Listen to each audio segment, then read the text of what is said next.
Assalamualaikum warahmatullahi wabarakatuh. Alhamdulillah, alhamdulillahirabbil alamin. Shalatu wassalamu ala Muhammadin wa ala alihi wa ashabihi ajmain. Amma ba'd. Para pemirsa yang dirahmati Allah, yang saya hormati, marilah senantiasa kita mensyukuri nikmat Allah yang sudah sangat banyak melimpahkan karunia kenikmatan kepada kita sampai pada hari ini.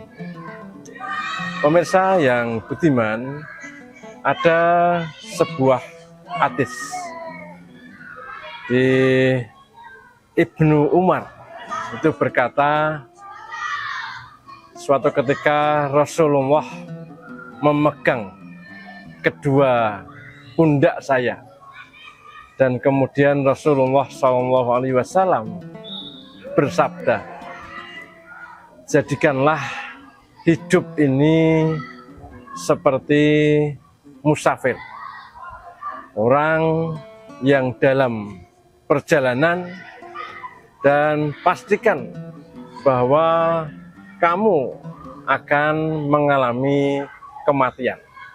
Atau lebih tepatnya dalam hadis itu, kamu akan sampai ke kubur. Nah, hadis ini menjelaskan bahwa hidup ini diibaratkan seperti sebuah perjalanan. Perjalanan yang barangkali bisa dianggap panjang, tapi bisa juga dianggap perjalanan yang sangat pendek. Dari saat kita mengalami kesadaran sampai kemudian akhirnya kita pada sebuah kematian. Kita nggak tahu kapan kita akan mati, di mana kita akan mengalami kematian. Semua itu adalah rahasia Allah yang tidak ada seorang pun yang mengetahui, termasuk dirinya sendiri. Nah, pada bulan Ramadan ini terkait dengan perjalanan, ada sebuah kisah. Kisah ini populer di kalangan para tasawuf, di dunia tasawuf, bahwa ketika Zulkarnain, kita mengenal Zulkarnain, itu juga ada kisahnya pada Al-Quran surat Kahfi ayat 83 ke atas, agak banyak ayatnya itu. Nah, dalam kisah yang tidak terdapat di dalam Al-Quran, tapi ada di kalangan para sufi, ahli tasawuf, itu dikatakan ketika Zulkarnain beserta bala tentaranya itu sedang mengadakan sebuah perjalanan. Nah, sebelum berangkat, Iskandar berpesan kepada bala tentaranya bahwa kamu nanti, kita semuanya akan melewati sebuah sungai. Kita akan menyeberang. Nah, waktu itu menyeberang sungai belum ada jembatan, sehingga memang menyeberang betul gitu. Nanti ambil saja semua yang kau injak, silakan diambil. Betul bahwa kemudian rombongan pasukan itu menyeberangi sungai. Ternyata ada 3 golongan di antara para bala tentaranya Zulkarnain itu. Satu adalah yang sangat menuruti apa yang diperintahkan oleh komandannya Zulkarnain. Apapun yang diinjak itu kemudian diambil dan dibawa. Wow, sampai bawaannya banyak itu. Nah, itu golongan yang pertama. Golongan yang kedua adalah mengambil ala kadarnya saja. Ya, pokoknya sekedar menuruti perintah. Yang penting sudah menunaikan kewajiban itu, supaya kewajiban itu gugur. Tapi juga ada golongan yang ketiga, ini yang sama sekali tidak mengambil. Jadi dia hanya ya untuk apalah, maunya barang-barang diinjak ini paling juga cuma batu, paling juga cuma barang-barang yang tidak berguna. Untuk apa ngambil? Ini hanya akan membuat perjalanan menjadi terganggu karena beban yang terlalu berat. Ketika kemudian rombongan ini sampai agak jauh, maka Zulkarnain itu memerintahkan untuk membuka apa yang di bawah itu. Wah, betapa kaget bahwa ternyata yang diambil ketika menyeberang sungai itu adalah batu-batu mulia yang sangat indah, yang berkilau, yang sangat mahal harganya. Maka kemudian ada 3 sikap dari yang bala tentaranya itu. Yang mengambil banyak itu tentu kemudian menjadi senang sekali, bersyukur karena sudah menuruti perintah komandannya. Yang kedua, ya cukup bersyukur karena sudah juga mengambil barang-barang yang ternyata itu adalah batu mulia. Sementara yang ketiga itu adalah sangat menyesal, kenapa tadi kok tidak mengambil meskipun barang ya sekecil apapun itu. Nah, para pemirsa yang oleh Allah Subhanahu wa taala, maka kemudian para pengikut pasukan dari Zulkarnain ini melanjutkan perjalanan. Nah, kita tidak akan untuk kemudian bercerita lagi tentang Zulkarnain, tapi bahwa pada hakikatnya hidup ini adalah perjalanan.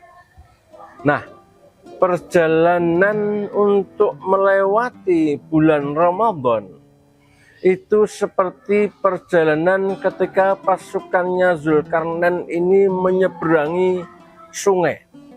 Ada potensi bahwa ketika kita menyeberang bulan Ramadan, itu kita akan mendapatkan batu-batu mulia yang luar biasa, yang indah, yang sangat akan bermanfaat untuk masa depan kita. Perjalanan yang panjang ini menjadi akan sia-sia ketika pada bulan Ramadan kita tidak akan mendapatkan kesempatan yang diberikan oleh Allah Subhanahu wa taala dengan pahala-pahala yang besar. Dalam banyak hadis disebutkan bahwa amal kita ini oleh Allah Subhanahu wa taala, setiap satu amal itu akan dilipatkan. Ada yang dilipatkan sampai 10 kali, ada yang dilipat gandakan sampai 27 kali, bahkan ada yang sampai 700 kali lipat itu. Nah, dalam sebuah hadis disebutkan kecuali puasa. Nah, puasa ini nanti aku yang akan mengganti. Artinya bahwa pahala puasa itu oleh Allah Subhanahu wa taala dijanjikan lebih dari sekedar 10 kali lipat, lebih dari sekedar 27 kalinya, lebih dari sekedar 700 kalinya, jauh lebih besar dari semuanya itu. Maka perjalanan kita yang pada hakikatnya menuju pada sebuah kematian itu akan menjadi sia-sia kalau kita tidak mengambil bekal untuk kehidupan abadi, kehidupan yang maha panjang yang akan kita jumpai setelah kematian kita. Perjalanan ini kemudian akan menemui masa panennya adalah ketika kita melewati bulan Ramadan. Maka memanfaatkan bulan Ramadan itu adalah kesempatan terbaik untuk menambah pundi-pundi pahala, untuk menambah tabungan-tabungan kita, sehingga ketika besok kita dihisab, ketika kita di yaumil mizan, di hari ketika amal perbuatan kita ditimbang oleh Allah Subhanahu wa taala, maka pahala di bulan Ramadan ini akan menemukan momentumnya. Inilah bekas dulu kita ketika masuk bulan Ramadan, ketika melewati bulan Ramadan, kita mengambil semua amalan-amalan terbaik di bulan Ramadan, sehingga kemudian amal kita menjadi lebih berat dibandingkan dengan amal-amal kejelekan kita, dibandingkan dengan dosa-dosa kita. Apalagi Allah itu sudah menjamin dalam sebuah hadis qudsi bahwa Allah itu sudah menyediakan pintu khusus untuk para shaimin, untuk orang-orang yang berpuasa. Nah, pintu yang memang dikhususkan untuk orang-orang yang mengamalkan puasa, yaitu yang disebut dengan Ar-Rayyan. Nah, Ar-Rayyan ini masih akan terbuka ketika orang-orang yang berpuasa itu belum masuk. Nah, baru akan ditutup ketika orang yang berpuasa sudah habis, kemudian baru pintunya ini ditutup. Nah, mudah-mudahan kita akan bisa masuk pintu Ar-Rayyan itu yang memang betul-betul dikhususkan untuk orang-orang yang mengerjakan amalan dalam bulan Ramadan ini. Hadis ini saya kira menjadi perhatian kita. Betapa mari kita manfaatkan Ramadan ini untuk memperbanyak bekal kita menuju kepada kehidupan abadi yang segera akan kita temui setelah kita mati, karena kita tidak tahu kapan kita akan mati, apakah nanti, apakah besok, apakah masih tahun, 2 tahun, itu semuanya rahasia Allah. Tapi yang lebih penting adalah bagaimana kita mempersiapkan kematian kita dengan bekal yang sebanyak-banyaknya, dan Ramadan itu adalah kesempatan terbaik untuk menambah-nambah pahala kita. Matur nuwun, kurang lebihnya mohon maaf. Terima kasih. Assalamualaikum warahmatullahi wabarakatuh. Download Tribun X sekarang, menghadirkan lokal menjadi Indonesia.